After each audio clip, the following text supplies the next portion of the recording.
राष्ट्रीय लोक दल के मुखिया जयंत चौधरी बीजेपी के लिए जमकर चुनाव प्रचार में जुट गए हैं। शनिवार को उन्होंने मथुरा से बीजेपी सांसद हेमा मालिनी के समर्थन में चुनाव प्रचार किया और उनके लिए वोट मांगे। इस दौरान जयंत चौधरी ने तय कर लिया कि अब वो जिंदगी में कभी भी हेमा मालिनी के खिलाफ चुनाव नहीं लड़ेंगे, यानी हेमा मालिनी के आमने सामने चुनाव कभी नहीं लड़ेंगे।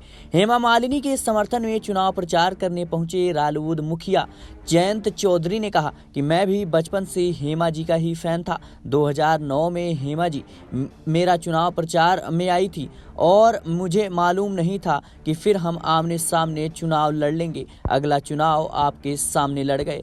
जयंत चौधरी ने कहा कि 15 साल हो गए, तो अगर मेरी और हेमा मालिनी जी की कोई पिक्चर बनती होती तो उसका टाइटल होता 15 साल बाद, क्योंकि 15 साल पहले हेमा जी ने मेरे लिए चुनाव प्रचार किया था और आप लोगों का भरपूर साथ मिला था, यानी समर्थन मिला था, और अब मैं उनके लिए प्रचार करने आया हूं। इसलिए मेरी उम्मीद पर आपको खड़ा रहना है। मैं आपको वादा करता हूं कि क्षेत्र के लिए मेरी जवाबदेही रहेगी।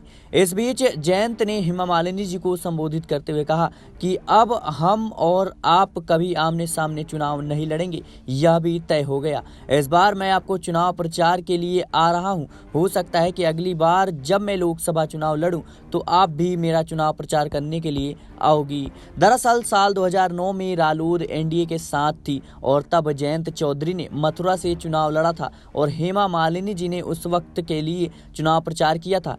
इस चुनाव में जयंत चौधरी की जीत हुई थी, लेकिन साल 2014 के चुनाव में जयंत चौधरी मथुरा से हेमा मालिनी के खिलाफ चुनाव लड़ रहे थे। इस चुनाव में उन्हें हार का सामना करना पड़ा था।